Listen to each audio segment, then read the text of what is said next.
예, 오늘 함께 보실 하나님의 말씀은 사무엘상 30장, 구약성경 사무엘상 30장 24절에 있는 구절, 한 구절만 보도록 하겠습니다. 예, 이 30장 뒷부분이 30장 전체가 아마 설교의 문맥이 되겠습니다만은 사무엘상 30장 24절 이 일에 있어서 누가 너희에게 경청하겠느냐? 전쟁터에 내려간 자의 목과 소유물 곁에 머물렀던 자의 몫이 같으리니 똑같이 나눌지니라 하더라. 제가 무형식적인 설교를 한다. 형식에 구애받지 않은 설교를 한다는 말씀을 드리는데요. 때로는 이게 설교인지, 때로는 이게 강해인지, 때로는 이게 성경 공부인지, 때로는 지금 논평을 하는 건지, 자담을 하는 건지. 저는 마틴 루터의 테이블톡 탁상 담화라 그래가지고요. 식사하는 자리에서 편하게 격이 없이 이렇게 또 따르는 사람들이나 지지자들이나 또 말씀을 배우는 그런 학생들에게 전했던 그런 말씀도 있는데요. 그러한 편안한 형식일 수도 있고 때로는 이게 광고 시간인지 이게 다 뒤죽박죽 섞여 있으니까요. 죄송합니다. 이게 저의 한계이기 때문에 여러분들이 좀 잘 소화해서 이런 부분들을 받아들이시면 좋겠다는 생각이 들고요. 전에도 잠깐 말씀드렸습니다만은 사도 바울의 편지가 다 성경의 정경으로 포함된 건 아닙니다만 과연 설교자의 설교가 어디까지인가? 설교단에서 하는 말만 설교자의 설교인가? 아니면 일상 중에서 하는 말들은 전혀 설교와 무관한 것인가? 다시 얘기하자면 설교자의 삶이 설교가 아니겠는가? 예, 물론 좁은 의미에서 봤을 때는 이 강내에 선포되는 이 말씀이 엄중합니다만 일상생활 가운데에서는 설교자로서의 삶이나 간증을 살지 못하고 남기지 못하고 또 그의 말 가운데 하나님의 말씀이 담겨 있지 않다면 그것도 또 다른 문제일 수 있을 텐데요. 제가 너무 극단적일지는 모르겠습니다만 저는 늘 밸런스를 중시하고요. 제가 지금 말씀드리고자 하는 거는 너무 이렇게 틀에 못 박아두지 말자는 거거든요. 지금부터 예배 시간 저는 좀 제 개인적으로는 그렇게 생각합니다만 준비 찬송이라고 이렇게 부르시더라고요. 모르겠어요. 교단교회에 대해서는 어떻게 하는지 제가 자세히는 모릅니다만 저는 그렇습니다. 찬송을 부르면서부터 예배는 시작된다. 공식적인 예배는 예배를 위해서 개회 기도를 누가 해주시겠습니다. 그러니까 기도를 해야 공식적으로 예배가 시작되는 게 아니고 저는 찬송부터다. 물론 딱 이렇게 선을 긋기가 칼로 무 자르듯이요. 어려울 수도 있습니다만 준비 찬송 따로 있고 본 찬송 따로 있고 물론 선수들도 경기 시작하기 전에 몸 푸는 게 있죠. 워밍업도 하고요. 풀펜에서 또 공도 던지고 이렇게 하지만 타격도 연습도 하고 자세를 이런 부분들이 좀 차이가 적어야 되지 않겠는가. 그리고 어떤 틀을 딱 정해두지 말고 이러이러 해야 된다. 주의 영이 계신 곳에는 자유함이 있는데 이 자유가 우리의 편익을 위한 내 멋대로 하기 위한 자유가 아니라 주님의 어떤 특별하신 목적과 뜻과 메시지를 전하는 것을 위한 자유함이라면 좀 이 강단에서 이런 부분들이 허용되어야 되지 않겠는가 하는 생각을 하는데요. 왜냐하면 이제 틀에 박힌 삶이 많은 문제를 양산합니다. 지난번에도 변화 없는 삶에 대해서도 나중에 이 부분도 또 메시지를 전할 기회가 있겠습니다만은 주님께서 주시는 부담이나 생각들은 너무 많은데요. 이것을 한 편의 설교로만 이렇게 딱 이를테면 좀 쌈박하게 정리를 해가지고 설교를 끝내기에는 너무나 이런 부분들이 좀 제한을 받고 아쉽기 때문에 여러분들에게 이제 그런 부담을 가지고 더 말씀을 드리게 되는데요. 언제든지 우리가 성령의 인도하심을 받기 위해서는 늘 그런 가능성을 열어두어야 되거든요. 어떻게 보면 이런 것들이 변칙이라고 생각할 수도 있고 파격이라고 생각할 수도 있겠습니다만 이것을 늘 또 하나의 모델로 삼고 표준으로 삼으면 이것도 또 문제가 될 텐데요. 얼마든지 그럴 수 있는 자유함을 길을 열어둬야지만 성령의 인도하심 우리의 제한을 받지 않게 될 텐데 전에도 말씀드렸는지 제가 뭐 기억이 정확지는 않습니다만은 제카이스 목사가 하루는 이렇게 이를테면 출근한 루트가 있잖아요. 교회 가는 집에서부터 이제 교회 가는 늘 출근할 때 다니는 길이 있는데 저도 선호하는 길이 있거든요. 근데 어떨 때는 우리가 습관적으로 하다 보니까요. 원래는 본래 가야 되는 길은 저긴데 맨날 다니던 길로 갈 때 잘못 길을 들었을 때도 있거든요.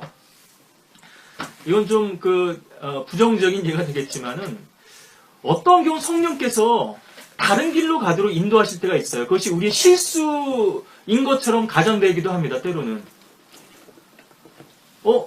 어쩌다 보니 길을 잘못 들었어요. 오늘은 그럼 이쪽으로 가볼까? 그렇게 가는 길 가운데 주님께서 많은 이익을 주실 때가 있거든요. 제가 지난번에 어디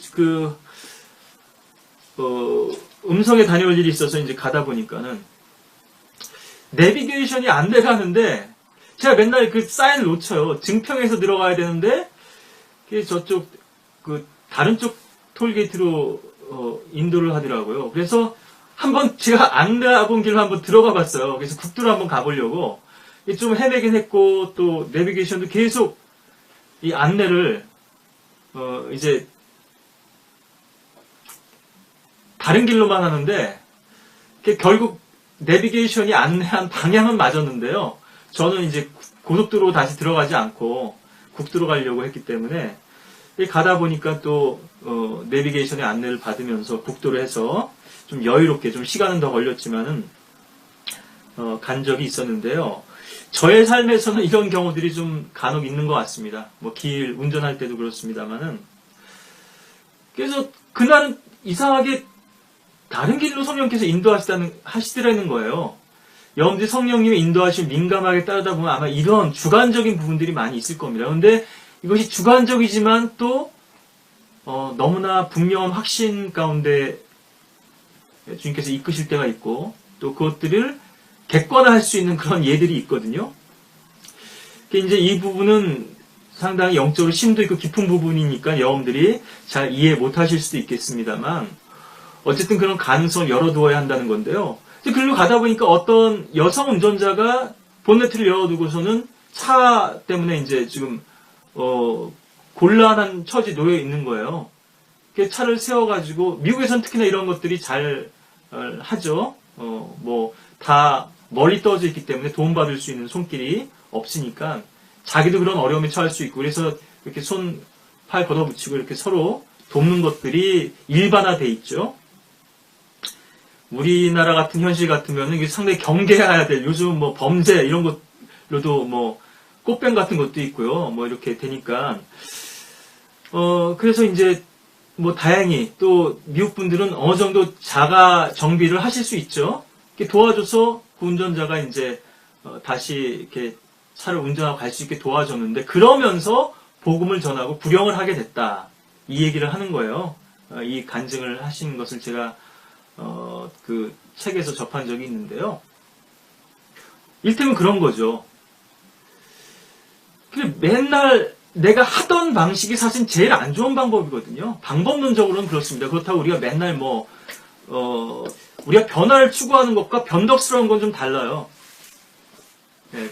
우리가 변화를 추구해야 되는데 변화 자체가 목적이 아니잖아요. 그 변화를 통해서 무엇인가를 얻느냐가 중요한 것이지.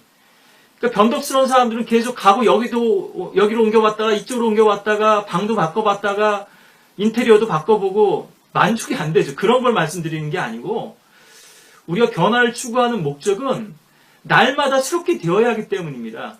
우린 새로운 피조물로서 거듭났기도 하지만 날마다 나는 매일 죽고 날마다 새롭게 생명의 새로움을 경험하고 부활의 능력을 경험하고 새로워져야 하기 때문에 변화를 추구하는 것이지 말씀을 통한 변화죠. 우리의 만족을 위한 변화, 뭔가 나의 어떤 기분을 맞추기 위한 분위기에 따른 변화 이런 걸 말씀드리는 게 아닌데요. 그래서 늘 저는 무엇을 설교해야 될지가 사실은 가장 고민일 수 있는데 주중에 많은 메시지들이나 또 몇 주 전부터 이렇게 묵상해 오던 주제도 있고요. 일단은 뭐 많은 것들이 있겠지만 제가 주님의 그런 부담에 인도하심을 받는 지난번에 잠깐 말씀드린 것 같습니다만은 일단 저한테 기쁨이 되는 말씀을 저는 더 우선적으로 전합니다. 예. 또 최근에 주신 말씀을 더 우선적으로 생각하기도 하지만요. 근데 이것이 사실 설교자로서는 지옥 설교하는 게 그렇게 유쾌하지만은 않거든요. 하나의 말씀이니까 설교하지. 죄에 대해서, 성도의 죄에 대해서 지적하는 것도요. 책망하고 권면하는 것도 뭐 좋아서 할 사람은 없을 겁니다. 제가 생각하기로는. 이게 사역자니까 하고 역할이니까 하는 거죠. 그렇지만 때로는 주님께서 그걸 기뻐하실 때가 있죠. 그런 걸 말씀드리는 게 아니고 정말 주님의 말씀이 나에게 감동이 되고 은혜가 되는 부분들을 말씀을 드리는 건데요.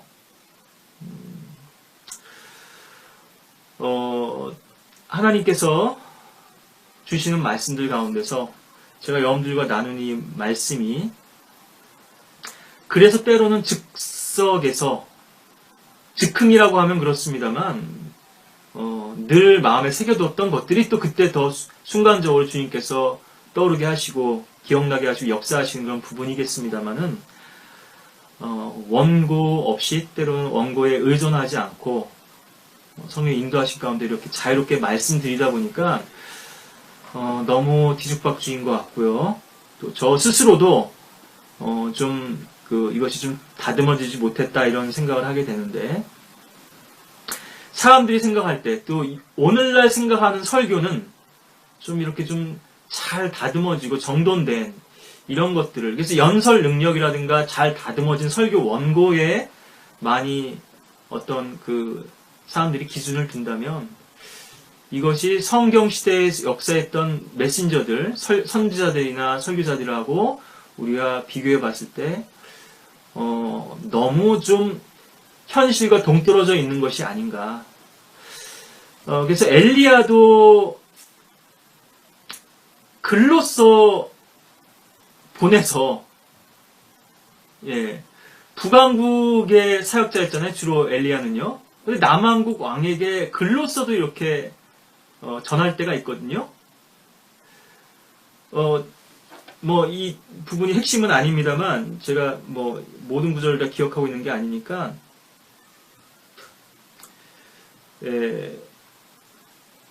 한번 찾아볼 텐데요.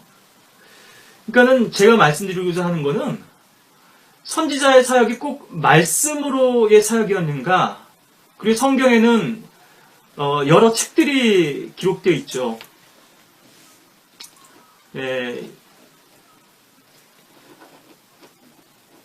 일테면은 뭐 선지자 이도의 책도 있고요. 실로인 아이야의 책도 있고 뭐 많은 책들이 있잖아요. 성경에서 사실 뭐 소실된 것처럼 그렇게 여겨지는 책들이지만요. 이게 이제 성경에 포함됐기도 했겠습니다. 아까 바울의 서신도 얘기했지만 성경에서 지금 담고 있지 않은 부분도 분명히 있거든요. 그러니까 우리가 어디까지를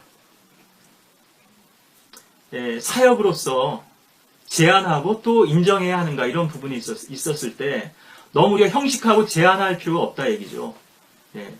요즘 설교자들의 설교는 사실 글일지는 모르지만 문어체일지는 모르지만 구어체는 아닌 경우가 많거든요. 그러다 보니까 더 그렇겠습니다만 정말 불같은 설교를 저의 설교도 역시나 뭐 좀 냉정한 설교지만요. 그런 설교자들이나 설교를 보기가 어려운 시대가 됐고 참 선지자다운 설교들 보기가 좀 어려운 시대인데요. 주의 전쟁의 책도 있고 뭐 야셀의 책도 있고요. 선견자 이또의 환상도 있고요. 그러니까 이 부분은 보는 게 더 많이 비중을 차지하는 거죠. 물론 여기에도 오디오가 있었으리라는 생각은 합니다만 때로는 오디오 없이 환상만 보여줄 때도 있겠죠. 예. 이게 무성영화라는 얘기죠.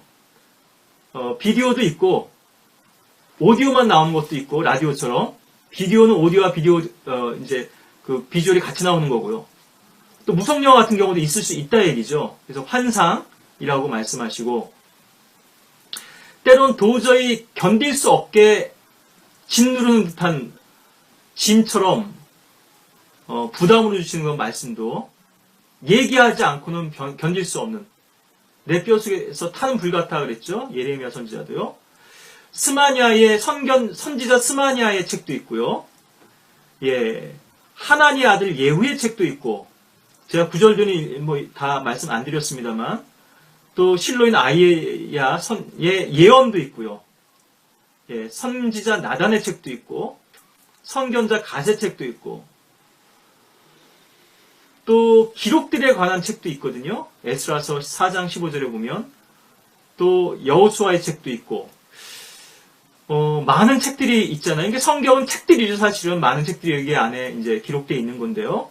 솔로몬의 행제에 관한 책도 있고 또 메대와 페르시아의 왕들의 역대기에 관한 책도 있고요. 뭐 많은 책들이 있습니다. 이스라엘 왕들의 역대기에 관한 책도 있고 유다 왕들의 역대기에 관한 책도 있고 라오디케아로부터 온 서신도 있죠. 편지도 있고 소위 에녹의 책이라고 불린 유다서의 14절에 나오는 에녹서도 있단 말이에요. 그런데 정경 안에서 발견할 수 없죠. 이런 책들이. 그런데 제가 생략도 영감됐다는 말씀도 드렸지만요. 하나님께서 필요한 부분만 성경으로 우리에게 주신 것이고요. 그래서 우리의 사역의 형태가 요즘은 또 문서 사역이 주류를 이루죠. 좀 이것이 또 비중을 차지하고 대중화되어 있긴 한데 그러다 보니까 이게 설교로서도 꼭 책을 읽는 듯한 그런 설교를 하기도 하고 저 자신의 실패담입니다. 이 부분은요. 여러분들이 이런 부분들을 좀 두루 좀 이해하셨으면 좋겠다는 생각이고요.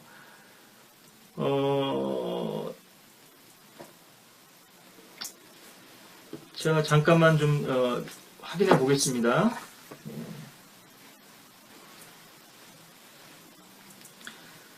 엘리야의 사역도 그렇게 이제 그 글로써도 이런 사역을 했던 건데요. 제가 이제 좀 의미 있는 구절이기 때문에 성경으로 찾는 게 빠르겠네요.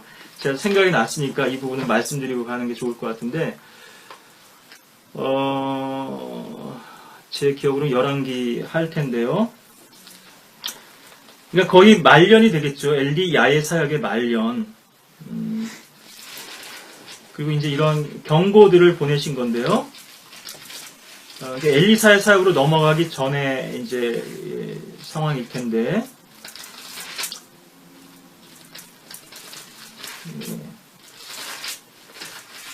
제가 조금만 찾아보고요. 미리 찾아놓은 구절이 아니기 때문에 제 기억하고 좀 다를 수 있으니까.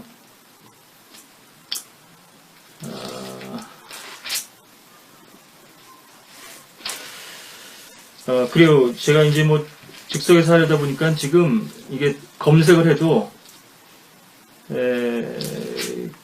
바로 확인이 안 되는데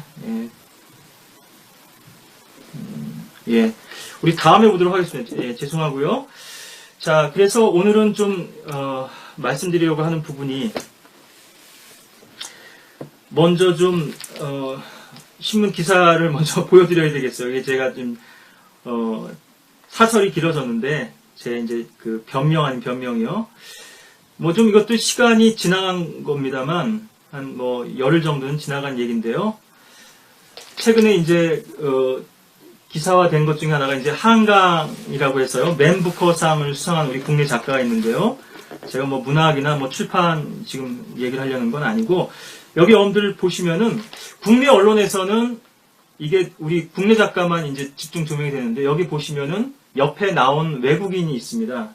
이 여인이 이제 데보라 스미스라고 하는 번역자예요. 그래서 하나로는 한 8,600만 원 정도의 상금을 받아요. 상금 자체가 많지는 않죠. 이게 뭐 권위 있는 상이니까 부수적으로 얻는 그런 뭐 네임 밸류라든가 여러 가지 이제 뭐 또 뭐 얻는 그 권위적인 의미가 더 있겠습니다만은 이것을 공동 수상했고요. 여기 보시다시피 트로피도 똑같이 이제 나눠주고요. 또 상금도 반씩 나눠서 줍니다. 오늘 본문 말씀이 똑같이 나눌지니라는데요. 네. 제가 좀 또 방향을 많이 못 잡을 수 있으니까 로마서 8장에서 먼저 결론적인 부분부터 우리가 구절로 확인하고요. 로마서 8장 16절부터 볼까요?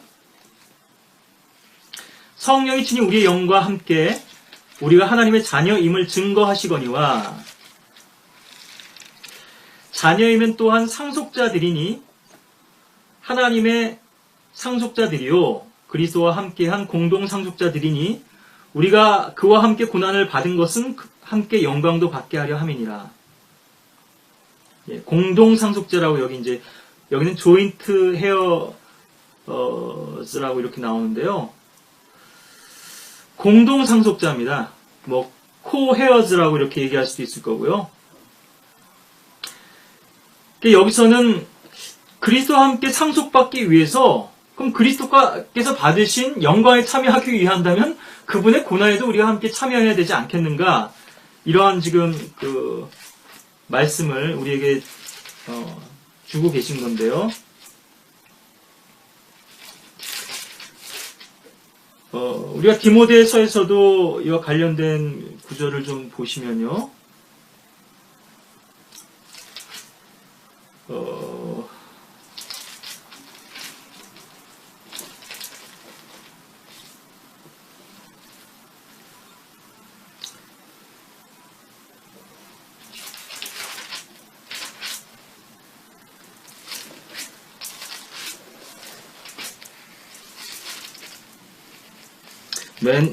어떤 경우는 맨날 코앞에 두고도 이 구절을 맨날 헤맬 때가 있는데요. 예, 디모데 후서네요. 후서 2장 10절부터 보시면 그러므로 내가 택함 받은 자들을 위하여 모든 것을 참음은 그들도 그리스도 예수 안에 있는 구원을 영원한 영광과 함께 얻게 하려 함이라. 인내에 대해서 이제 얘기하고 있죠. 이 말씀은 신실하도다. 우리가 그와 함께 죽었으면 또한 그와 함께 살리라. 그리스도와 함께 연합되는 거죠. 죽으심에 함께, 장사됨에 함께, 또 부활하심에 함께 이제 연합되고, 우리가 하나 돼서 구원과 또 그런 확증을 얻는데요. 우리가 참으면 12절에 여기서도 이제 서퍼 근데 이 부분에 대한 부분이 이제 조금 또 해석이 좀 달리할 수 있는데요. 뭐 문맥상으로는 그렇게 볼 수도 있고 또 고난이라고 생각할 수도 있습니다. 이 서퍼를. 예. 물론 여기서 이제 능동으로 돼 있으니까 이제 고난 받는 걸로 이제 해석하기는 어렵습니다만은 우리가 참으면 우리도 그와 함께 다스릴 것이요. 우리가 그를 부인하면 그도 우리를 부인할 것이라. 우리가 믿지 아니하여도 그는 항상 신실하시니 그는 스스로를 부인하실 수 없음이라. 예.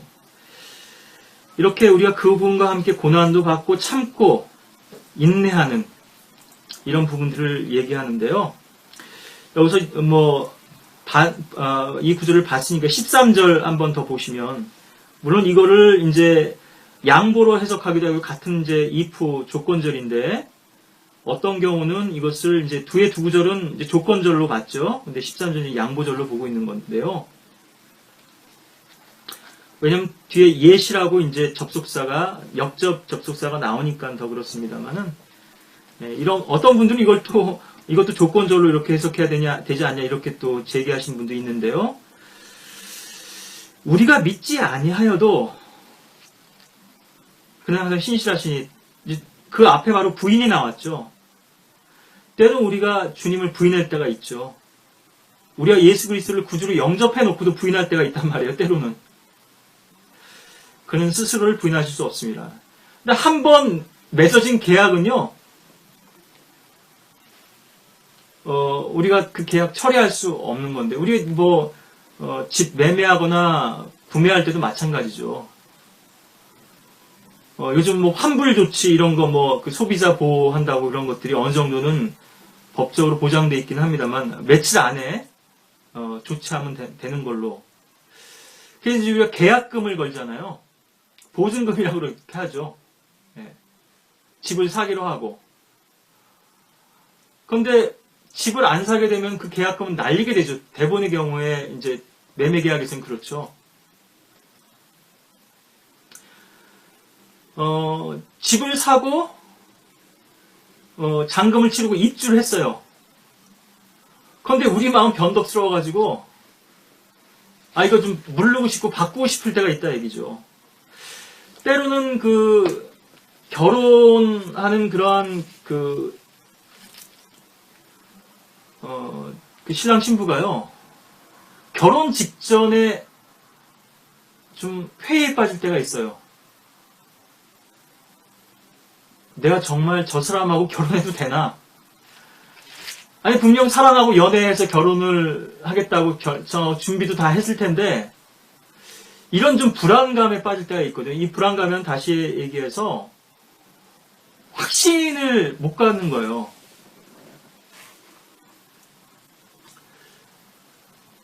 물론 때로는 그것이 진정 결혼이 잘못됐기 때문에, 사랑하지 않기 때문일 수도 있겠지만요. 만약에 다른 사람을 더 사랑하고 있다, 마음속에 두고 있다, 그러면 그 결혼하면 안 되겠죠. 근데 그것이 아니라 이런 좀 건전한 어떤 회의나 의심도 있다 얘기죠. 신앙에서는. 우리가 불안해할 수 있는데요. 또 때로는 구원도 의심할 때가 있고요. 깊은 회의에 빠질 때도 있습니다. 확신을 갖지 못하고. 물론 구원받지 못해서 그런 경우도 있을 거고요. 대부분은.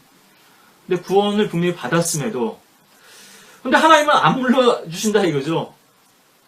무슨 말씀인지 아시겠어요? 만약에 우리가 계약 좀 번복하고 철회하자고 해서 하나님께서 수시로 바꿔주셨다면은 아마 우리의 구원이 10번이 뭔가요? 100번도 넘게, 또 잃어버리고 다시 구원받고, 또 잃어버리고 다시 구원받고, 이런 일이 되풀이됐을 텐데, 이런 우스꽝스러운 모습이. 주님께서는 우리가 고백한 그 고백을 신실하게 붙드시고 여기시기 때문에, 혹 우리가 부인한다 할지라도, 우리가 신실치 못하다 할지라도 그 계약이 바뀌지 않는다 얘기죠. 이미 성령의 보증, 계약금이 치러졌고요. 인침이 있고 들어와서 지금 살고 계세요. 그런데 우리는 때로는 성령님 나가시라고, 내 멋대로 하고 싶다고 할 때도 있지만, 정말 구원 안 받았다고 그렇게 깊은 회의와 의심에 빠질 때도 있거든요. 물론 진정 구원 안 받았다면 구원 받아야 되겠죠. 제가 다음에 혹 기회가 될는지는 모르겠습니다만은, 일단 지금 얘기가 나왔기 때문에 이 부분을 좀 더 언급 드리는 게 좋을 것 같은데요. 고린도 후서 13장 5절에서 바울은 참 어떤 면에서는 때로는 아주 극단을 왔다 갔다 하고요. 감정적으로도 그렇고 사도 바울이 교리적으로도 때로는 그럴 때가 있고요. 대부분은 이제 냉정한 그 바울 서신의 교리들을 논조를 유지하지만 어떤 경우는 특히 고린도전서 7장 같은 경우는 그렇죠. 이게 지금 뭘 얘기하는 건지 우리 혼란스럽단 말이에요. 그런 면이 있는데 이 고린도 전서 후서도 그렇습니다. 전서에서는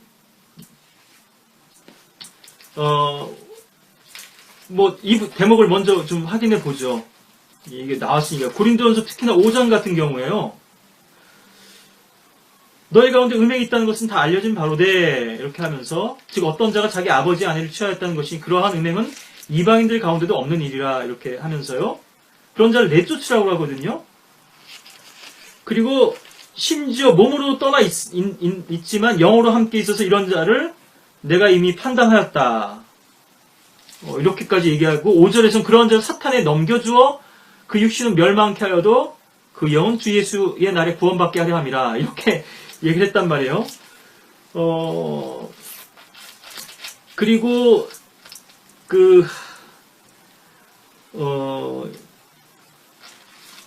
5장 거기 뒷부분에 보시면은 만약 형제를 하는 자가 어떤 자가 음행하거나 탐욕하는 자거나 우상숭배하는 자거나 욕설하는 자거나 술 취하는 자거나 약탈하는 자여는 사귀지도 말고 그런 자는 함께 먹지도 말라. 그렇지만 밖에 있는 사람들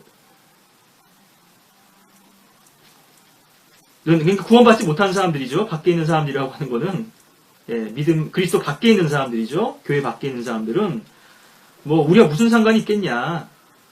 형제라고 하는 자가 그렇다면 하나님 나라를 상속받을 수 없으리라 또 이렇게 말씀하죠. 6장 9절에도 불의한 자는 하나님 나라를 상속받지 못한다는 것을 너희가 알지 못하냐. 속지 말라. 음행하는 자들이나 우상숭배하는 자들이나 간음하는 자들이나 여자처럼 행세하는 자들이나 남자 동성 연애자들이나 도둑질하는 자들이나 탐욕을 부리는 자들이나 주정뱅이들이나 욕설하는 자들이나 착취하는 자들은 하나님의 나라를 상속받지 못하리라.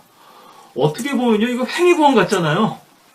물론 우리가 하나님의 나라와 천국을 교리적으로는 구분해서 하나님 나라는 영적인 것으로 우리가 그렇게 규정합니다만 상당히 심각한 발언 아니겠어요?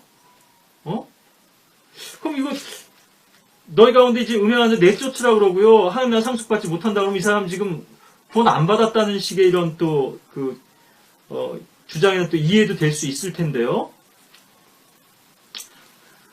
교회사에서도 복음 전도자들이 그렇습니다만 때로는 좀 이게 강조점에 따라서 좀 균형을 잃고 있는 것처럼 그렇게 생각될 수도 있거든요. 고린도 후서로 오시면은 그런데 그런 자를 용납하라 그러잖아요. 사랑으로 용납하라 그러고 용서하라. 2장으로 오시면은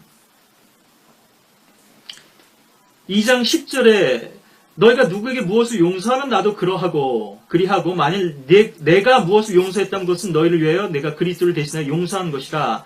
사탄이 우리에게 유익을 취하지 못하게 하려 하는 것이니 이는 우리가 그의 기력을 모르지 않으니라. 아까는 사탄에게 내어줬다 그러더니요.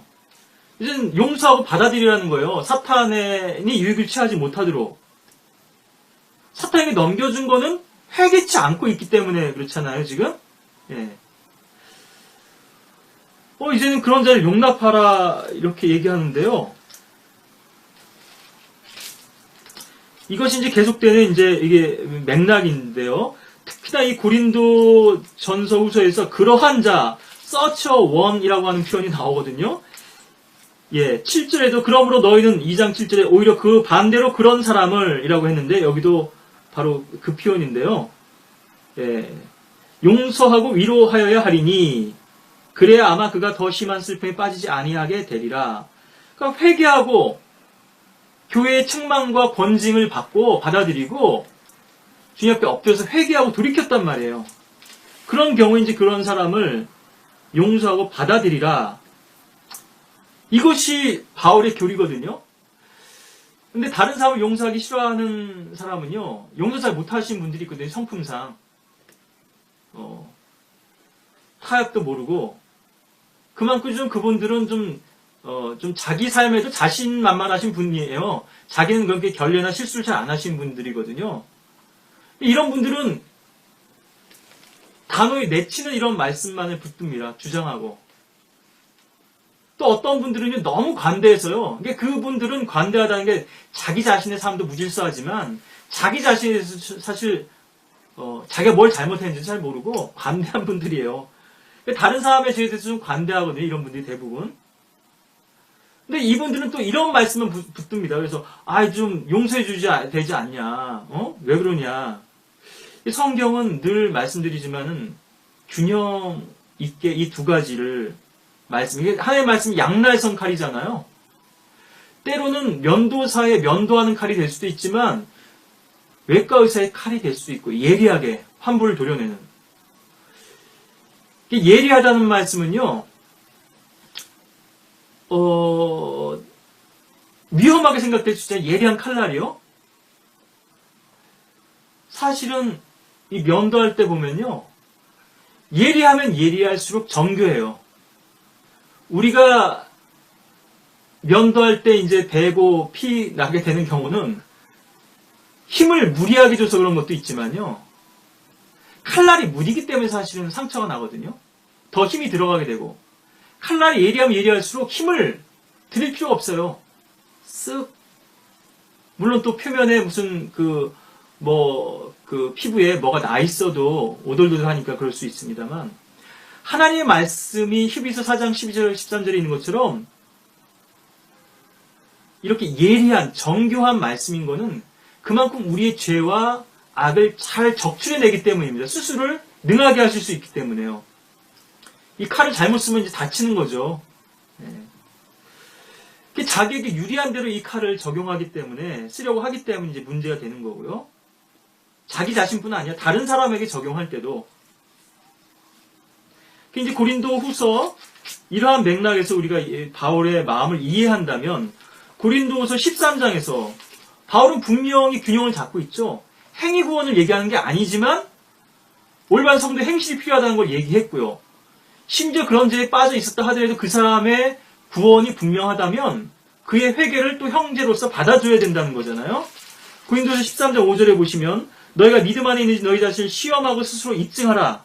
예수 그리스도께서 너희 안에 계신 것을 스스로 알지 못하느냐? 그렇지 못하면 너희는 버림받은 자들이라. 이 설교 본문은요. 정말 모든 훌륭한 설교자들이 다 설교했던 설교 본문입니다. 우리가 아나바프티스트라고 그래서 제침례교라고 이렇게 불리는데요. 침례교도들이.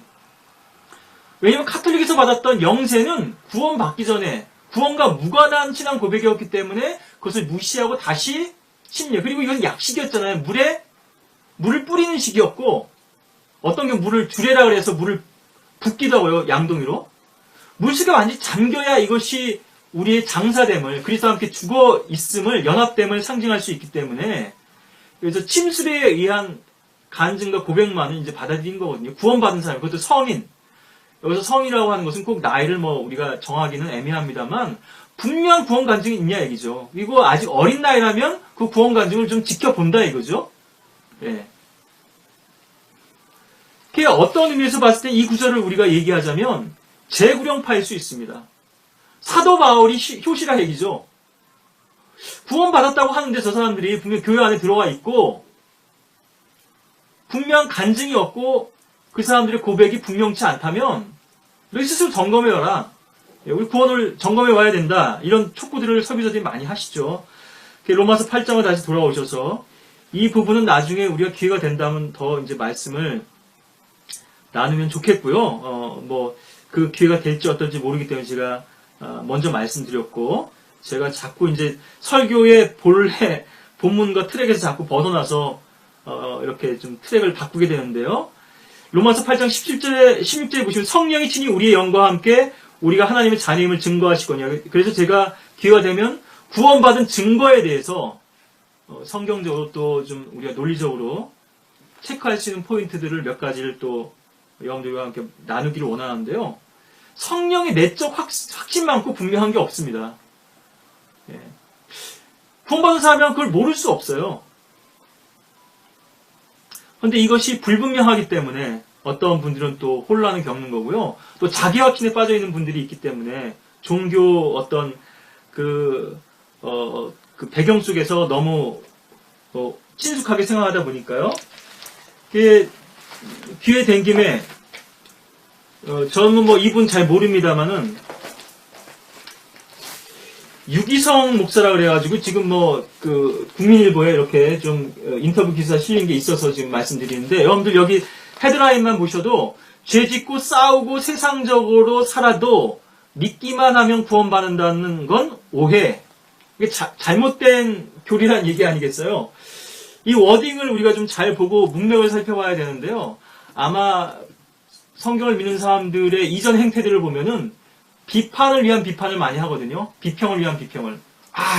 올지가 이거 행위구원이다. 이렇게 또 지적했을 수도 있는데 제가 좀 이 인터뷰, 이분은 잘 모르고요. 책도 뭐 몇 권 냈다고 하시는데, 뭐 아직 판단하기는 좀 이릅니다만, 제가 뭐 그러한 내용을 벗어나서 사람들이 많이 오해하는 것 중에 하나가요. 믿기만 하면 구원받는다 했을 때 많은 사람들이 믿는다는 걸 뭐라고 생각하냐면요. 교회 다니는 걸로 생각을 합니다. 말하는 목사들도 그렇고요. 그러니까 이게 언어의 혼란이 많은 거거든요. 오해도 많고요. 교리적으로도 신학적으로 정립이 잘 안 돼 있기도 합니다만 하도 영적인 돌연변이들이 많기 때문에요. 구원은 받았는지 모르겠어요. 그런데 이걸 제대로 설명할 수 있는 사역자들이 많지 않고 지금 그 생명이 온전한 생명이 아니기 때문에 그런데 생명이라는 측면에서는 그것도 구원받은 거죠, 사실은. 그렇죠. 문제점이 많다는 것을 제가 말씀드리고 나중에 계제가 되면 이런 부분도 말씀드리겠습니다만은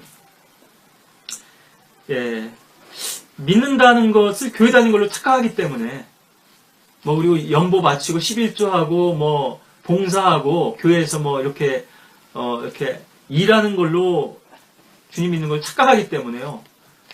거듭남 없이 이런 종교 생활에 빠져 있기 때문에 문제인데, 자 17절에 이제 오늘의 본문과 관련된 구절로 돌아와서 자네임은 또한 상속자들이니 하나님의 상속자들이요 그리스도와 함께한 공동 상속자들이니 우리가 그와 함께 고난을 받은 것은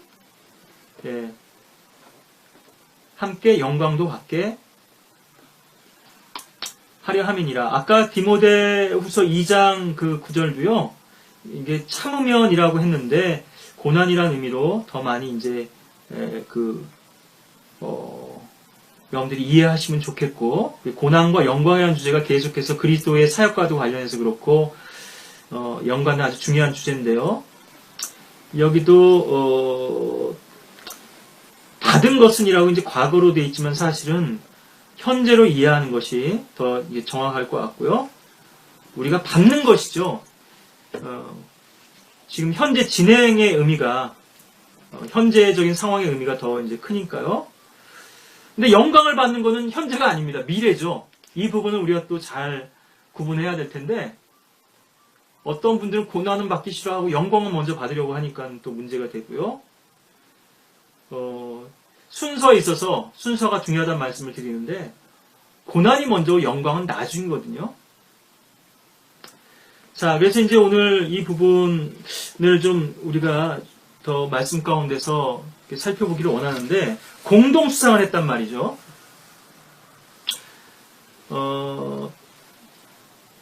이제 뭐 번역 얘기를 좀 더 드려야 될 것 같은데요. 지금 원래 1세대 번역은 우리가 초벌 번역을 해놓고 원어민에게 그것을 이제 윤색하도록, 이것이 이제 일제시대라든가 초창기 번역이 그랬다 그러고요. 문학 번역에 있어서도 그렇지만 대부분 그렇죠. 우리 성경 번역도요. 뭐 존 로스의 마가복음 전서가 제일 오래된 성경 번역인데요. 우리 이제 현지인들하고 같이 이렇게 번역을 했습니다만, 그것이 이제 어떻게 보면은 전혀 기반이 없기 때문에 그렇게 됐겠죠. 2단계 2세대 번역 그러면은 이제 외국인이 번역을 하는데 우리말을 이제 외국으로 번역할 경우를 얘기하는 겁니다. 외국인이 번역을 하긴 하는데 우리나라 사람들이 거기에 이제 같이 공역하는 이런 형태가 됐다 그러고, 지금은 이제 3세대 번역이라고 하는데 현지인들이 우리말을 배워서 직접 우리 현지인들의 도움 없이, 물론 뭐 조언도 구하고 자문도 구하겠습니다만 거의 독립적으로 이렇게 독자적으로 번역을 수행하는, 이게 지금 3세대 번역이라고 이렇게 구분을 하시던데, 지금 이 데보라 스미스 같은 경우는 뭐 다른 작가의 책도 지금 번역하고 있지만, 캠브리지 영문학과를 나온 재원이기도 하고, 사실은 이 수상의 영광이 어떤 면에서는 이 번역자에게 더 많이 돌아가야 될 것 같은데요. 6년 동안 우리말을 배워서 이렇게 번역을 했다 그러는데 상당히 뛰어난 분이죠.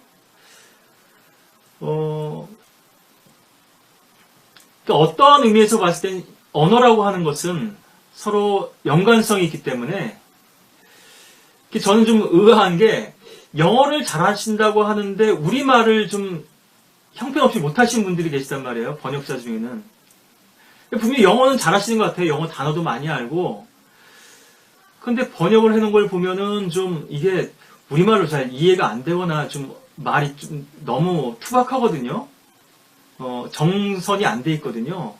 어떤 면에서는 이 번역이라는 게 시 번역처럼 절제된 언어여야 될 텐데, 말 하나에 따라서 이 의미가 달라지는 건데요. 그런 엄밀한 의미에서는 그분들이 영어 잘한다는 게 영어 문법이나 영어 단어를 잘하는 거지 언어 센스는 부족한 거예요. 사실 우리 성경 번역도 이 2세대 번역을 건너뛰고 지금 3세대 번역으로 온 것 같다는 느낌이 들거든요. 원어민의 좀 도움을 받아야 될 텐데 그 단계를 생략하고서는 이제 독자적인 번역이 이루어지다 보니까 이게 번역하는데 많은 한계가 있고요. 또 이분들의 언어 능력도 제한되어 있다 보니까 이런 이제 안타까움을 갖게 되는데, 어떤 면에서는 원 저자보다도 번역자에게 더 많은 공이 돌아가야 돼요.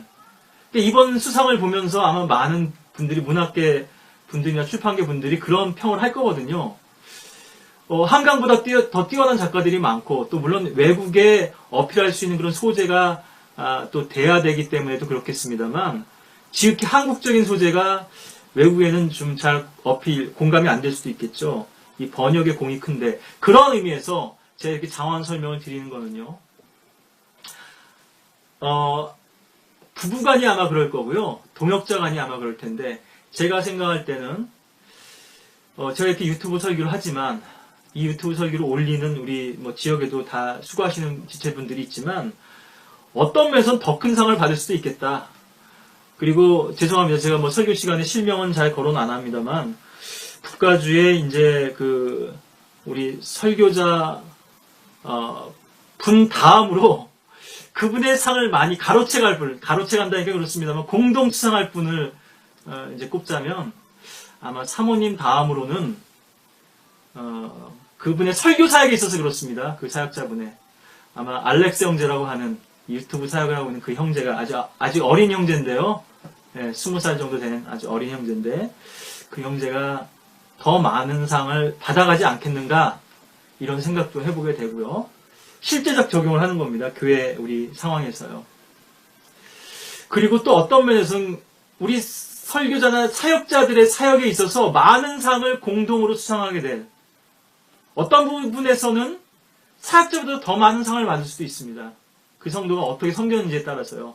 그 교회 성도님들이 아마 그런 공동 수상을 하게 되지 않겠는가, 이런 부분을 말씀드리고, 실질적 적용과 결론을 미리 말씀드렸기 때문에 제가 이 본문으로 다시 들어와서 3회상 30장으로 들어와서 이 다윗의 상황에서 좀 더 말씀을 좀 드리고 오늘 이 말씀을 좀 마쳤으면 하는데, 이 부분이 참 중요한 부분입니다. 그리스도인들의 섬김과 사역에 있어서 아주 중요한 부분이에요. 그리스도인들이 달리는 이유는 상을 받기 위해서 달리는 거잖아요. 근데 이 상에 대해서 우리가 너무나, 그리고 어떤 사람의 믿음과 사역에 대한 평가가 너무 인간적인 기준에 맞춰져 있기 때문에 하나님의 평가 기준이 아니고요. 우리는 어떤 사람에 집중하기가 쉽고요. 저는 후보 선수 얘기도 말씀드린 적이 있습니다. 한 번 더 말씀드리자면,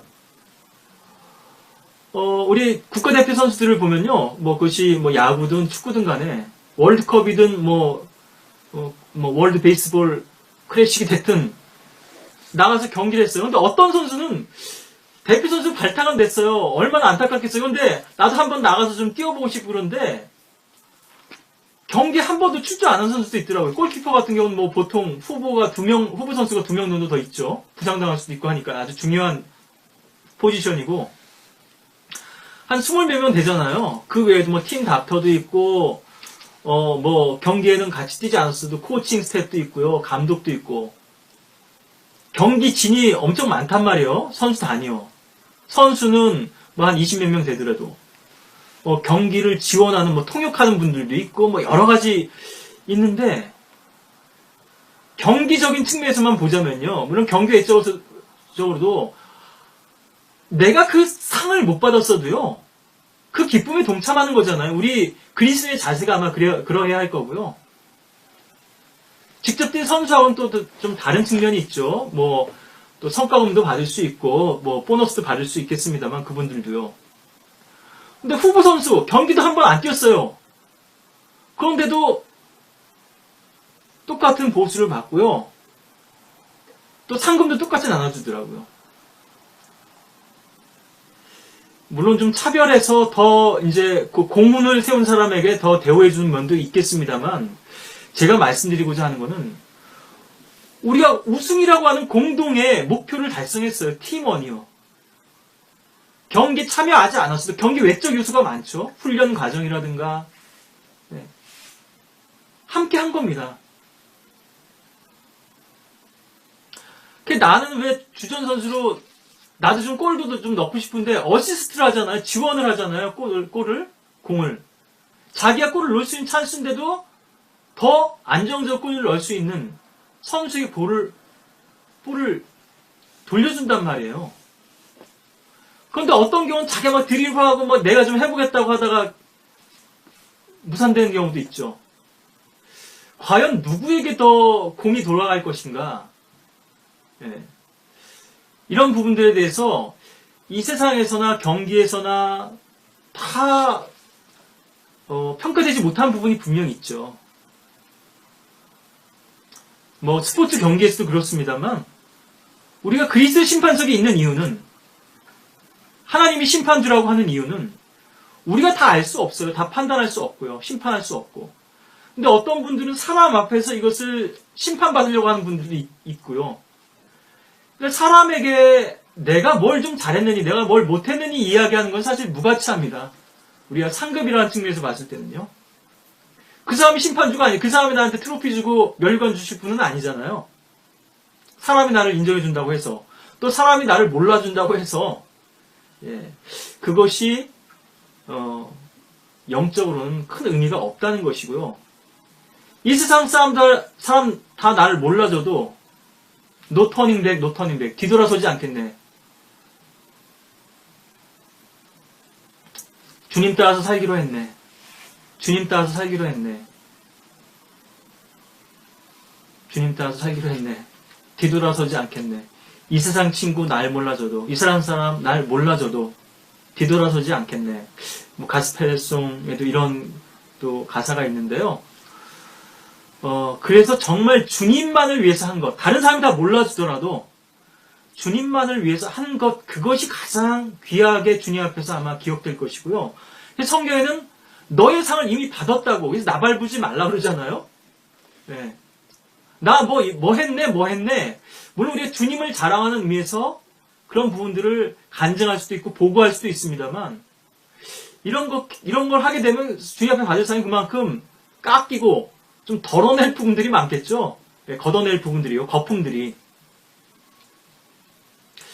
이런 부분들을 성경에서 많이 말씀하는 단서들과 구절들이 있습니다만 이것을 세계적으로 정연하게 뭐 고린도전서 13장처럼 사랑장처럼요.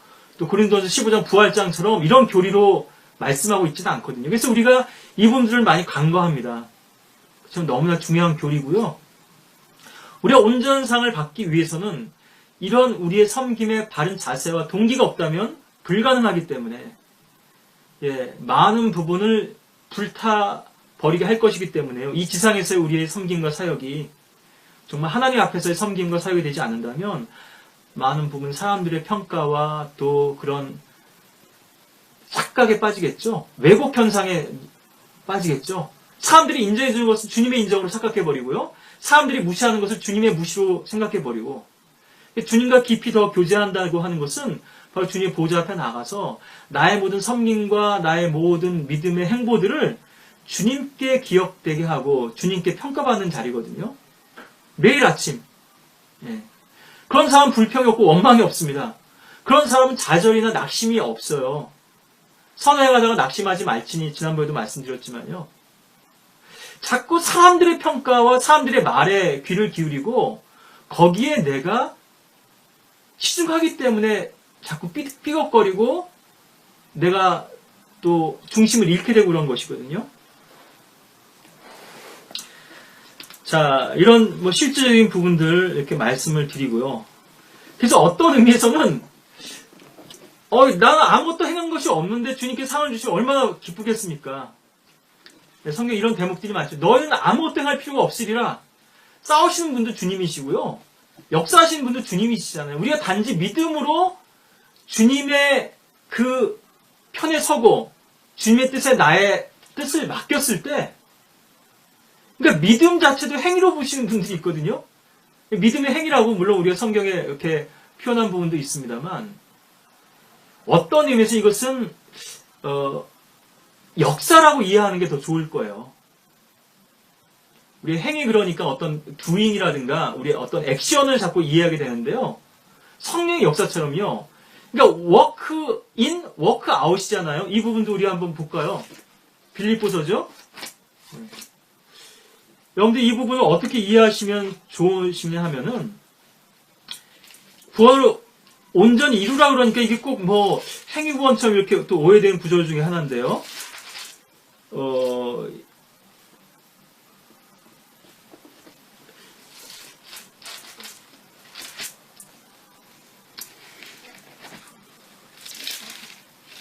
두려움과 떨림으로 너의 구원을 온전히 이루라. 이게 2장 13절이죠. 그러므로 나의 사랑하는 자들아, 너희가 항상 복종했던 것처럼 내가 있을 때뿐만 아니라 내가 없는 지금도 더욱더 두려움과 떨림으로 너희 구원을 온전히 이루라. 이 표현이, 영어 표현은 work out입니다. 그리고 그 바로 앞에서 말씀하신 게 뭐냐면, 그 바로 뒷구절에 말씀하신 게 뭐냐, work in이에요. work is in. 그래서 너희 안에서 역사하시는 분. 이 부분도 좀 번역에 좀 한계가 있습니다만은, 제가 좀 투박하게 좀 표현하자면, 너희 밖에서도, 너희 안에서 역사하신 그분의 성령의 구원의 능력이, 역사가 너희 밖에서도 역사하게 하라. 그렇게 드러내라. 예. 온전히 이루라. 이렇게 해서 좀 뭔가 행위적인 걸로 오해하도록 지금 번역이 되어 있고, 개혁성경 번역 자체가 그렇죠. 이 부분을 영어적으로 work in, work out 이렇게 이해하시면 참 좋아요. 그래서 어떤 분들은 생산은 공장에서요, 이 영적인 공장에서 생산은 성령님께서 하시고 유통은 우리들이 몫이다. 그런데 유통을 제대로 해야 되는데 우리가 그것을 육신적인 일들로 인해서 차단하고 있다. 이렇게 생산과 유통으로 설명하기도 하시던데요. 믿음은 행위가 아니고요. 우리가 믿음이 깊어지면 깊어질수록요, 물론 우리가 분명히 행해야 되는 부분들이 있어요. 밖으로. 성경도 읽어야 돼요. 주님과 교제도 하고, 기도도 하고, 복음도 전하고, 예배도 출석하고, 뭐 많은 일들이 있죠. 선한 일들이 있지만, 그것의 본질은 주님께서 우리에게 구원의 기쁨을 주셨고, 사랑을 주셨기 때문에 주체할 수 없어 나오는 그런 우리의 표현이 되는 것이고요. 그래서 어떤 분들은 자꾸 이런 사랑 없이, 믿음 없이, 이런 행위만을 강조하니까요. 너 구원받았는데 왜 그런 행위가 없어? 더 열심히 섬겨야 돼. 이런 분을 당위적으로만 요구하니까 그 부분에서 좀 식상하게 되고 한계를 느끼는 것이고요. 그런 부분이 분명히 있지만, 어린 학생들한테는 우리가 의무도 가르치고 규율도 가르쳐야 됩니다. 성경을 가르칠 때요. 그것이 없다는 말씀이 아니라, 이게 학년이 다르고요. 영적인 그레이드가 다르고, 레벨이 다르고 또 수준이 다른 건데, 이걸 계속 의무적으로 행하려고 하기 때문에 그런 행위가 의미가 없고 필요 없고 무가치하고, 정말 주님께서 우리 안에서 역사하셔야 된다. 보세요. 디엘 무디 같은 사람이 어떤 능력을 가졌기에 그 수많은 사람들이 복음을 전하고 그 사람들이 변화가 되었죠? 빌선데이 아무것도 배우지 못한 무식한 사람인데요. 야구밖에 모르는 사람인데 그 사람을 불러가지고 하나님께서 가장 영향력 있는 복음 전도자로 사용하시잖아요. 왜 그렇죠? 주님께서 하신 거잖아요. 근데 우린 자꾸 내가 뭔가를 할 수 있다고 착각하거든요. 또 그렇게 해야 된다고 생각하고. 낮은 차원에서는 그게 뭐 맞을지 모릅니다. 근데 정말 주님께 크게 쓰임 받으려면 그렇게 해서는 여러분들이 과연 여러분들이 어디까지 하실 수 있겠어요? 얼마만큼이나 하실 수 있겠어요? 주님 더 크고 위대한 일들을 여러분들에게 계획하고 계신데 우리 스스로 그것을 차단하고 있는 거면 자꾸 막고 있는 거예요. 우리 육신으로. 나의 은사나 재능의 능력으로만 뭔가 하려고 그러고 정말 주님과의 교제가 깊어지면요. 주님의 보좌 앞으로 더 나아갈수록 우리 죄가 더 많이 발견되는 것처럼 주님과의 교제가 더 깊어질수록 내가 할 수 있는 것이 아무것도 없구나. 오직 주님만이 역사하시고 주님만이 일하시고 의로우시구나. 주님만이 영광 받으셔야 되구나. 그러니까 이런 분들이 겸손하게 되는 거예요. 어떤 일을 성취했어도 이건 내가 한 것이 아닌 것을 너무나 잘 알기 때문에요. 주님께서 하셨다는 것을 고백하지 않을 수 없기 때문에. 예. 그래서 자랑할 것이 없죠. 주님께서 행하신 일이고, 이 신앙의 어떤 더 심도 있는 부분들을 이해하지 못하면 계속 바깥들에 머물게 되고 성수에만 머물게 되고 지성소로 들어갈 수 없거든요. 더 깊은 헌신의 자리로 나갈 수 없고요. 계속 얕은 물가에서만 찰랑찰랑거리는 데서만 두려워서 깊은 대양으로 진리의 대양과 은혜의 바다로 사랑의 그 풍성함에 우리가 빠져들 수 없게 되는 건데요. 처음에 물을 무서워하지만 나중에 정말 수영을 즐기는 사람들 보면은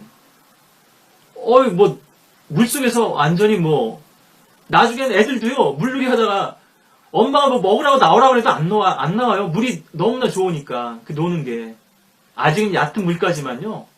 여러분들이 주님과 교제하시는 부분도 그렇고 영적인 풍성함을 누리시는 부분도 마찬가지입니다.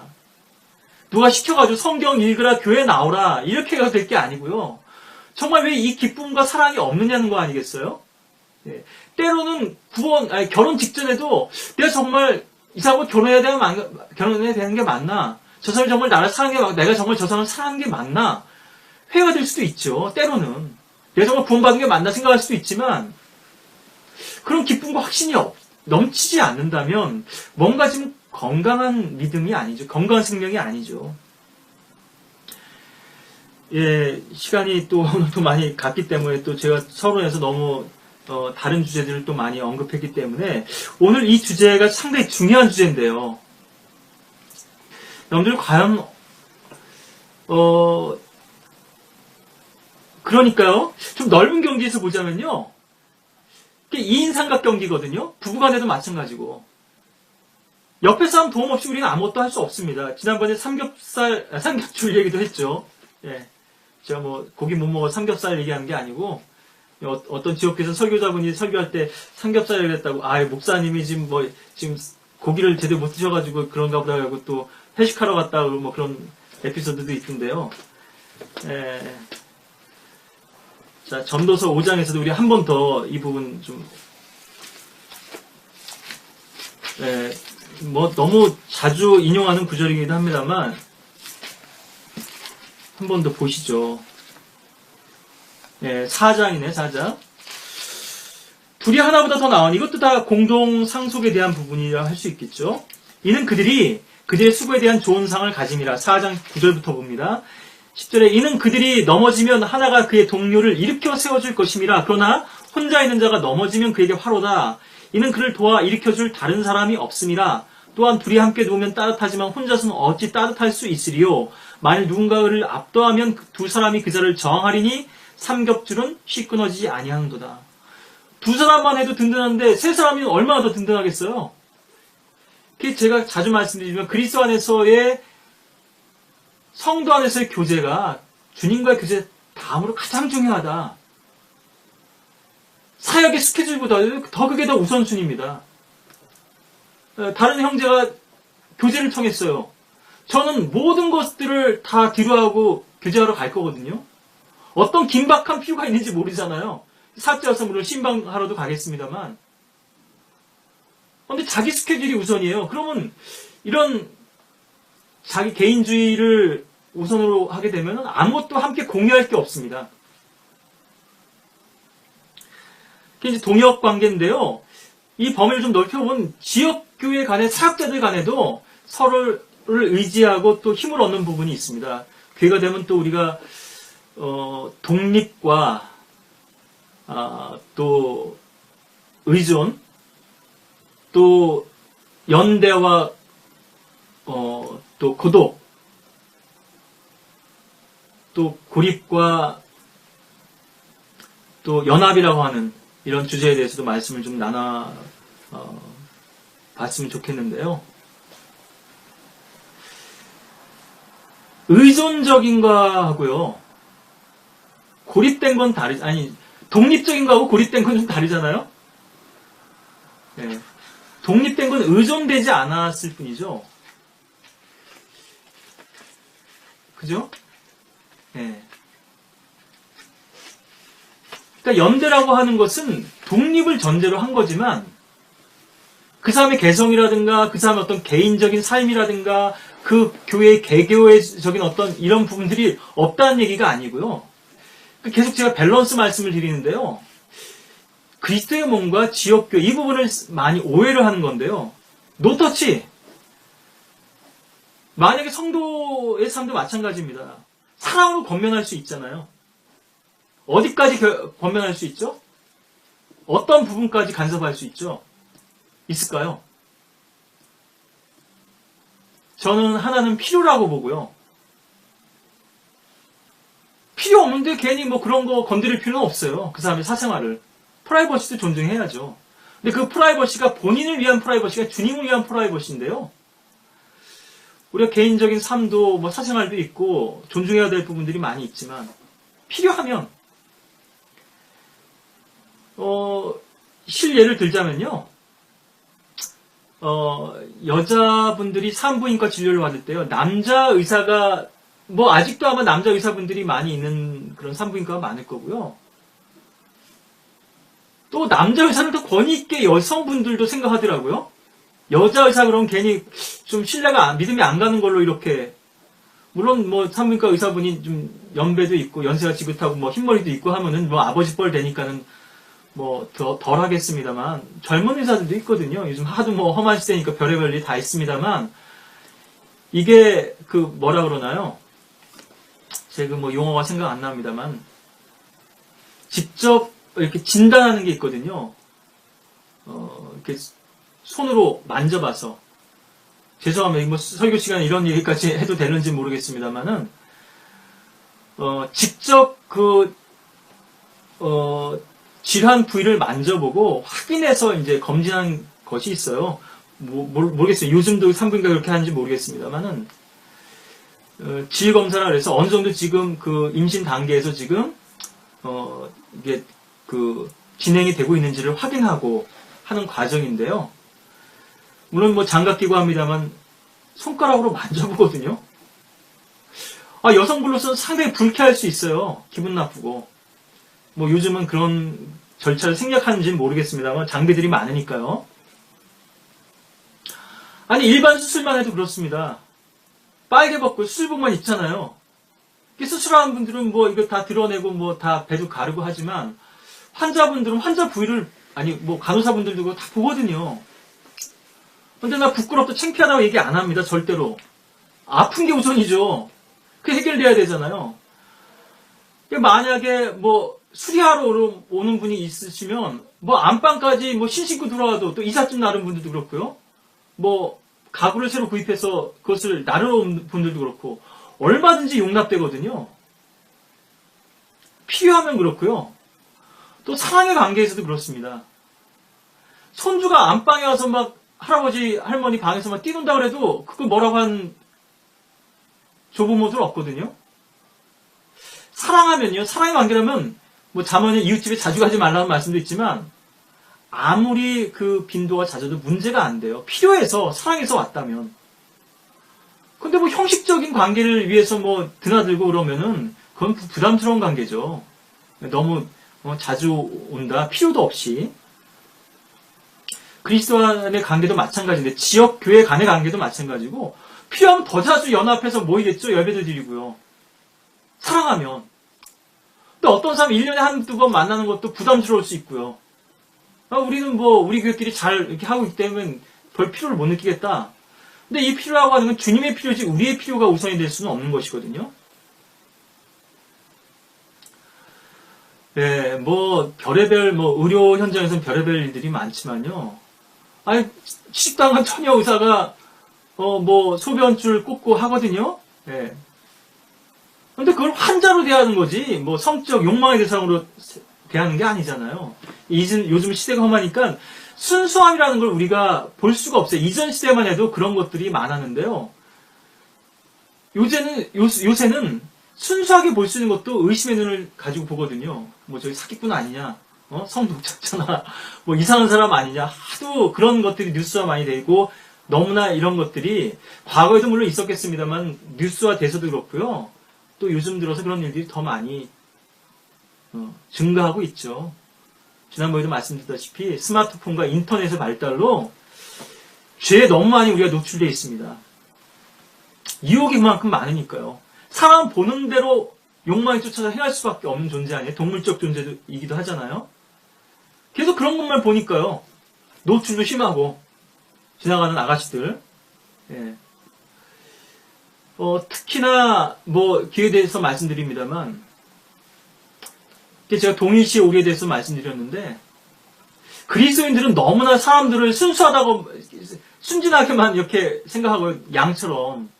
근데 성경은 뭐라고 말씀하시냐면 뱀처럼 지혜롭고 비둘기처럼 순결하라 이렇게 명령하실 주님께서. 명령이죠 이것도. 우린 때로 뱀처럼 지혜로워야 돼요. 비둘기처럼 양처럼 온유하고 순결해야 되기도 하겠지만요. 네. 이 두 가지를 다 겸비하고 있어야 되거든요.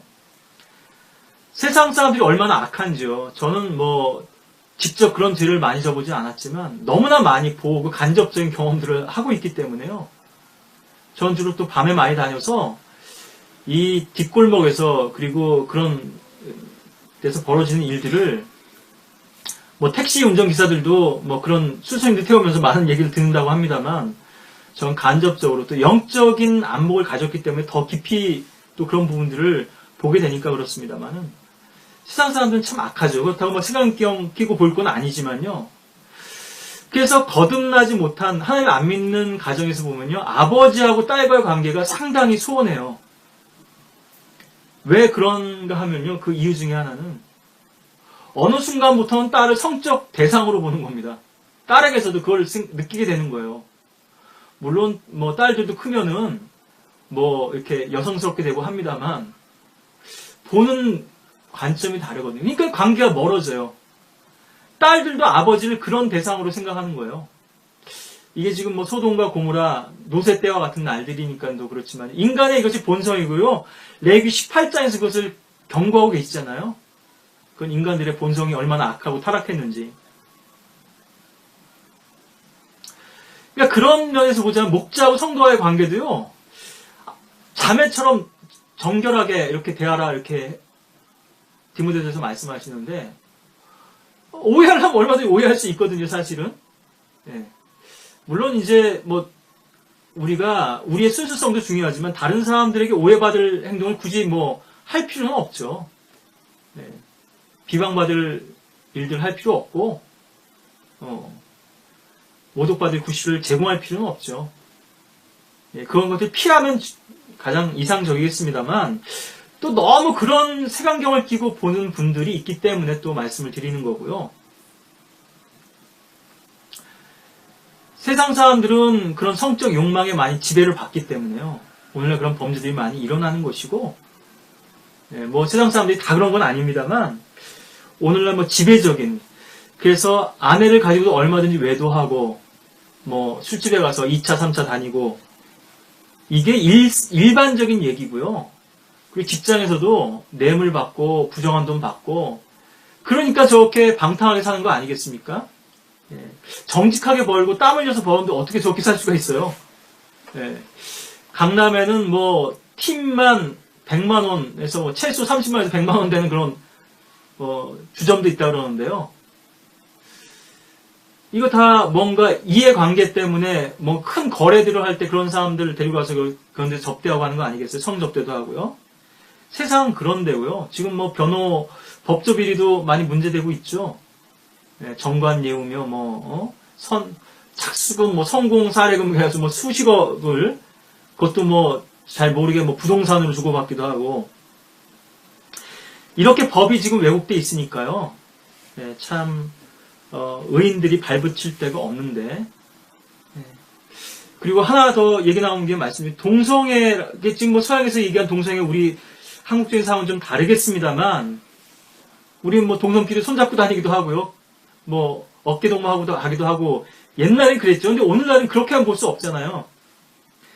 그렇게 되는 이유 중에 하나가 서양에선 그렇습니다. 주로 여자들이 남자에게 성폭행을 당했을 때 남자들에 대한 그런 좋은 성의식이나 관계가 부정적인 인식이 너무 강했을 때 남자들에게서 어떤 건전한 그런 성적 욕구를 못 느끼고요.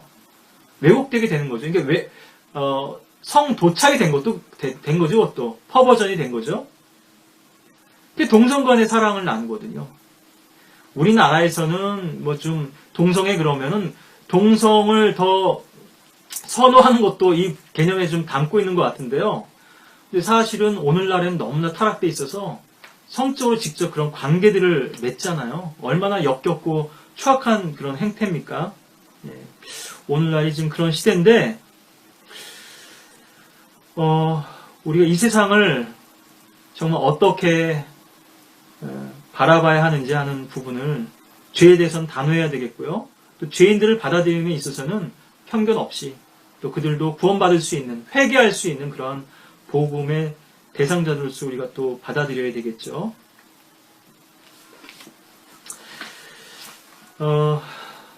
많은 말씀 드렸습니다만 제가 좀 정리를 하자면요. 제가 이제 최근에 사역자분들하고 이렇게 메일도 주고받게 되고 하는 일이 있었는데 참 저는 동료 사역자분들을 좀 전에 지역교회 간에도 넓혀서 이 부분들을 우리의 동역관계, 이인 삼각관계를 좀 적용할 수 있어야 될 것 같다 이런 말씀을 드렸는데요. 좀 우리 사역자들을 참 존경하고 또 신뢰하는데요. 저보다 다 선배님들이시니까 대부분 그렇습니다만은 참 이렇게 어려운 가운데서 사역하시잖아요. 이게 업적이 신실한 사역들이 많지 않죠. 이 시대에. 물론 우리 안에서도 더 좀 개선되고 주님 앞에 더 성숙해야 될 부분들이 있겠습니다만 그게 이제 저는 낯간지러워서 그런 말을 잘 못하는데 기껏 써야 편지 말미에 그리스도 안에서 사랑하는 변상훈 때로는 형제가 변상훈 목사가 이렇게 편지를 쓰는데요. 편지 이렇게 영어로는 디어 이렇게 하죠. 친애하는 이렇게 쓰기도 하는데 사랑하는 변상훈 목사님께 이런 편지들을 받게 되니까 몸둘 바를 모르겠고 사실 그런 고백하기가 쉽지 않죠. 사실 부인분들한테도 사랑한다는 고백 잘 안 하실 텐데 연애 편지 아닌 연애 편지를 받다 보니까 제가 너무 이제 마음이 흐뭇하고요. 기쁨이 넘치게 됐는데 또 동년배인 친구 목사분은 문자 보낼 때도 그렇고요. 저는 잘 모르는데 이모티콘이라고 그러나요? 근데 제가 생각할 때는 전 보낼지도 모르고 그게 뭔지도 잘 모르는데 아마 좀 미소를 짓는 그런 표정 같아요. 제가 볼 때는. 늘 스마일, 미소를 보내시더라고요. 그렇지만 한 번도 하트를 날려보내신 적은 없지만 하트는 우리 배우자분들한테 이렇게 보내겠죠. 아끼시느라고. 예. 근데 참 감사하고요. 때로는 제가 너무 무례하고 거칠 때가 많습니다. 설교도 여러분들 들어보시면 알겠지만 때로는 저의 성격하고 달리 저 성격도 물론 다혈질적인 부분도 있습니다만 뭐 거침없이만 이렇게 쏟아내고 뱉을 때가 있는데, 그래도 저희 모나하고 부족한 부분들을 다 이렇게 용납하시고 받아들여 주시고 사랑해 주시는 것에 대해서 감사하고, 때론 또 제가 좀 입 바른 소리를 잘해서요, 또 좀 뭐 조언이라고는 하지만 또 좀 민감한 얘기들도 하고, 또 좀 기분 나쁠 수 있는, 인간적으로만 보자면요, 말씀드리는데, 그래도 그런 부분들을 육신적으로 받지 않으시고 이렇게 사랑으로 받아주신 것만 해도 감사하고, 물론 그 안에는 많은 또 영적 투쟁들이 있겠죠. 마귀의 또 공격이 있고요. 이런 신실한 사역자분들을 제가 존경하고 또 사랑하고, 그분들이 없었다면 어떻게 내가 이 지금 영적 고립된 가운데서 이런 사역을 할 수 있겠는가. 어떤 사역자분은 얼굴만 보고 가도 뭐 이게 에너지가 충천되고요, 기분이 업된다 이거예요. 사역지에서는 정말 그 성도들하고도 그렇고 많은 외로운 투쟁들을 하는데, 주변 상황도 그렇고, 그래서 그 먼 길을 단걸음에 달려왔다 또 뭐 얼마 안 있어 헤어져서 또 가야 되는데, 그것도 낭비 같잖아요. 뭐 반나절 운전하고 오고, 먼 거리에 계신 분은 또 반나절 운전하고 가야 되고, 피곤하기도 하지만 시간이며 경비며, 근데 그 얼굴 보고 같이 교제 나누기 위해서 함께 모이는 건데요. 이런 가치들을 우리가 볼 수 없다면 내가 왜 가야 돼? 내가 왜 뭐가 아쉬워서? 근데 교제의 필요는 나의 필요만 있지 않습니다. 그러니까 내가 뭔가를 얻기 위해서, 이익을 받기 위해서 가는 건 이기적인 교제고요. 저 형제에게 나를 통해서 어떤 걸 주님께서 공급하기 원하시는지 모르잖아요. 나는 줄 게 없지만, 나는 뭐 미천한 자지만, 주님께서 어떻게 저 형제에게 도전 주실지 모른단 말이에요. 때론 나의 실패나 또 그런 여러 가지 좌절의 간증도 도전이 될 수 있고, 나는 이렇게 좌절해서 실패했었다, 넘어졌었다. 저런 분도 저렇게 실패하신다면, 나도 더 분발해야 되겠다, 이렇게 도전받을 수도 있고요. 그쵸? 내가 의도하지 않았어도 나의 말을 통해서 저 형제가 어떤 도전을 받을지를 모르는 거예요. 그때 우리가 예배 가운데 또 교제 가운데 찬성하고 간증하고 하죠. 네. 설교도 사실은 이게 직격탄이 아니고요. 어떨 때는 유탄을 받는 경우도 있어요. 나는 그런 의도로 설교하지, 어떤 형제는 딱 간증한 거 들어보면 저 말씀을 또 저렇게도 받아들일 수 있구나, 이렇게 은혜 받을 수 있는구나, 그런 경우도 있거든요. 그리고 상황 자체가요, 함께 모인다는 것 자체가 주님의 역사고, 주님의 역사에 우리가 순종한 것이고, 어떤 경우는 나중에 가서 열매를 얻을 수 있죠. 그 교제 자리에서가 아니라 돌아가서도 또 많은 열매를 거두게 하실 수도 있지만, 그 교제의 연장선에서요, 나중에 심은 것이 나중에 열매 맺을 수도 있겠죠. 그래서 우리의 사랑이 더 돈독하고 우리의 교제가 더 친밀한 교제가 되었으면 좋겠다는 말씀에서, 그런 맥락에서 이 상급을 같이 나눈 공동수상, 공동상속, 이 부분도 성경적 아주 중요한 교리이기 때문에, 그래서 여러분들은 나의 상을 기꺼이 저 형제와 저 또 동역자와 파트너와 나누어야 된다는 전제하에서 여러분들이 주님을 섬기셔야죠. 이건 내 독차지다, 그렇게 자꾸 이제 이렇게 내 것만 챙기려고 하면은 너무 미숙한 것이고요, 성숙하지 못한 태도고, 내 상 중에 많은 부분은 이렇게 떼주고 저렇게 떼주고, 그럼 나는 사실 주님께 받을 상이 별로 없고, 사실 난 주님을 섬기면서 많은 상을 이미 받았다. 특히나 사역자분들은요, 그렇게 생각하고 주님 앞에 또 겸손히 그렇게 빈손으로 나아갈 때 주님께서 더 큰 은혜와 영적 복들을 부어주시지 않겠는가 생각하고, 또 그런 또 우리의 사랑과 겸손으로 서로를 섬기고 교제하고 서로를 세워주는, 그래서 둘이 하나보다 더 낫다는 말씀처럼 일으켜 세워줄 수 있는, 그러니까 어떤 분들은 독주를 하시거든요. 혼자만 앞서가려고 그래요. 근데 뒤처진 분들도 돌아봐야 되거든요. 그분들에게만 책임을 지울 수는 없어요. 네가 뒷자리에 앉았으니까는, 뒤에 처져 있으니까는 아말렉이 친 거 아니야? 어깨 동무하고 함께 가야 할 우리는 관계죠. 나만 혼자 앞서가서 나만 1등 하면 되고, 거북이처럼요. 예. 결국 그런 사람들은 나중에 가서 또 실족할 수 있죠. 거북이한테도 뒤질 수 있단 말이에요. 여러분들이, 제가 이 사무엘상 30장 배경은 많이 말씀 안 드렸지만, 지난번에 민수기 31장 27절도 우리가 봤었고요. 여호수아서 22장 8절에도 같은 또 관련 구절이 나옵니다. 여러분들 참고하시고, 제가 뭐 이 본문 배경들은 자세히 설명 못 드렸지만, 분명 교리로서 여러분들이 이 부분을 배우시고, 또 여러분들 성경 가운데, 사역 가운데, 그렇게, 함께 나누고, 이익으로 세워주는. 그래, 어떤 분은, 제가 성령의 하나 되면 힘써 지켜야 된다는 이런 말씀을 하니까요. 저는 그렇습니다. 저는 가능한 모든 사람과 더불어 화목하려고 하고요. 제가 먼저 뭐 교제를 끊거나 뭐 판을 깨거나 이렇게는 안 하려고 최대한 저 자신을 부인하고 낮추고 엎드리려고 하거든요. 뭐 요한복음에도 나옵니다만 에베소서 아마 4장일 텐데요. 예, 4장 3절이죠. 화평의 띠 안에서 성령의 하나됨을 지키도록 열심히 노력하라. 이 성경을 믿는 사람들은 교리를 보는 눈만 밝아져 있습니다. 그래서 이게 맞고 이게 틀리고 이것만 자꾸 생각하거든요. 그러니까 1 더하기 1은 아는데 방정식이나 미적분은 못 푸는 건데요. 특히나 또 자기들의 입장에서 많이 이런 것들을 보기 때문에 본인들은 성경적이라고 생각하고 또 교리를 분별하고 있다고 생각할지 모르지만요. 성령의 하나됨을 지키도록 열심히 노력하라. 예, 지난번에도 사랑할 때와 미워할 때 이런 부분들 말씀드리면서 좀비 얘기도 했잖아요.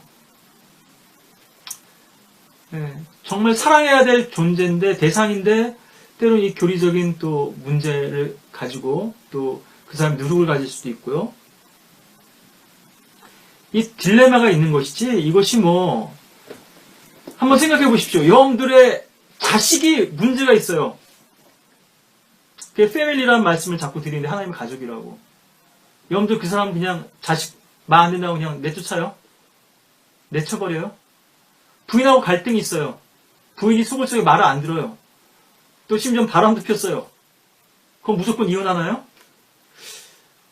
그런 사랑이라면 그런 결혼관계라면 다시 한번 생각해봐요. 재고해봐야죠. 그런 관계로 결혼할 거라면 아까도 회의 때 그냥 결혼 당일이라도 취소하는 게 낫죠. 그런 결혼을 할 바라면.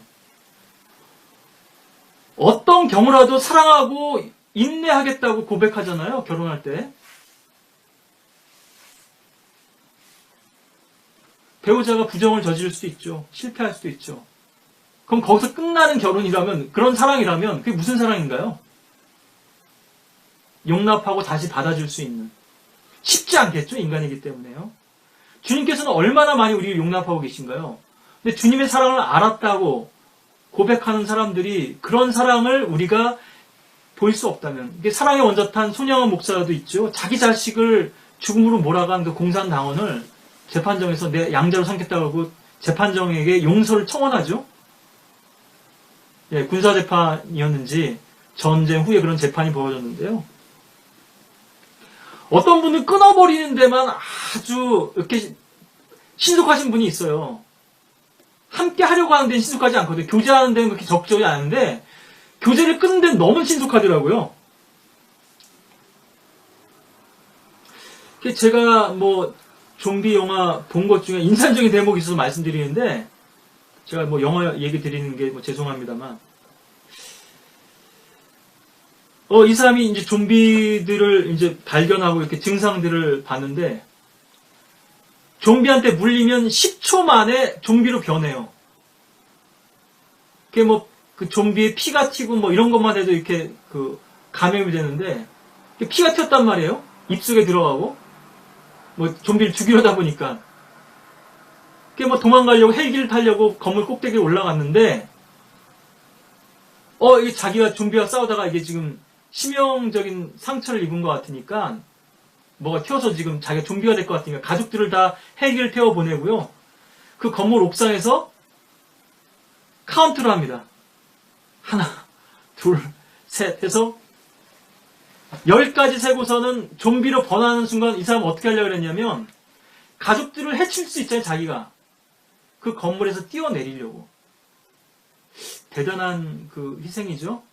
지금 뭐 태권 도장 하시는 분이 물놀이 갔다가 원생들 2명을 구하고 자기는 이제 또 죽은 이런 기사도 뉴스도 있던데요. 난 뛰어내려서 죽으려고. 가족을 구하기 위해서. 그리스도인들이라면 내가 지금 영적으로 바르지 못하고 육신적인 상황이 됐고 마귀에게 지금 영향을 입고 있다면 그만큼 단호해야 되거든요. 칼을 차고 자기 형제를, 자기 이웃을, 자기 부모를 죽이는데 그렇게 죄에 가담했던 자기 자신을 칼로 찌를 용기가 없는 사람은 결코 다른 사람을 찔러서는 안 되거든요. 나의 죄에 대해서 단호함이 없는 사람이 다른 사람의 죄에 대해서 그렇게 단호하게 교제 않겠다고 끊겠다고 물론 뭐 지금 제가 이런 뭐 구체적인 상황을 말씀드린 게 아니고 우리 교제권에서 이런 일이 너무나 많이 있어 왔기 때문에요. 네. 근데 많은 부분은 자기 개인적인 그런 유익과 이기적인 그런 관점에서 이런 일들이 많이 행해지기 때문에 자기한테 도움되면은 품고 도움 안 되면 자기를 반대하면 내쳐버리고 이런 예들이 많았기 때문에요. 자기 부인 없이는 그리스도인들과의 교제도 불가능한데 형제 사랑 다른 모든 것은 다 분리를 주님께 명하셨지만요. 그리스도 안에서는 연합을 명하셨잖아요. 이 부분을 여러분들이 잘 보실 수 있어야 되거든요. 분리할 때도 과정이 있고 권면도 하고 아까 고린도전서 전후서에서 봤듯이요. 다시 용납하고 이런 과정들을 거쳐서 우리가 거짓 교사들 특히나 이단들을 정죄하고 교회에서부터 축출했던 것이죠. 그게 거기서부터 분리돼 나온 것이죠. 분리가 먼저가 아니죠. 구원받은 형제가 맞고 그리스도 안에 가족이 분명하다면 왜 그들의 죄만을 보고 그들을 품을 수 있는 마음이 서로에게 우리가 부족한가? 그만큼 자기 기준에서 사랑하기 때문이거든요. 이거는 저의 경험이고 뭐 다른 분들이 이렇다 저렇다 제가 말씀드린 게 아니라 우리가 그런 사랑으로 더 함께 교제하고 연합해야 되겠다. 이런 도전들을 여러분들 드리고요. 또 우리의 상급이 같이 맞물려 있기 때문에 나의 상도 저분에게 드릴 수 있지만 같이 나눠야만 합당하겠지만 저분의 상도 내가 얻을 부분이 있다는 것이 아니겠어요? 저 사역자나 저 성도의 상도 이런 부분이 서로 주고받을 수 있는 소통이 될 때 이 진정한 그리스도 안에서의 교통이 영적 교통일 거고 지난번 커뮤니케이션도 말씀드렸는데 우리가 영교라고 그러죠. 주에 만찬하는 것을 영교라 한단 말이에요. 주님께서 우리에서 행하신 일이 있고 주님께서 우리에게 주신 은혜가 있고 우리의 고백과 다짐과 헌신이 있잖아요. 주고받는 거죠. 이 자리에서 만찬의 자리 가운데서 여러분들 이 부분을 또 마음에 또 깊이 새기시고 적용하셔서 더 풍성한 그리스도의 사랑과 은혜가 넘치시는 여러분들이 되시길 바라겠습니다.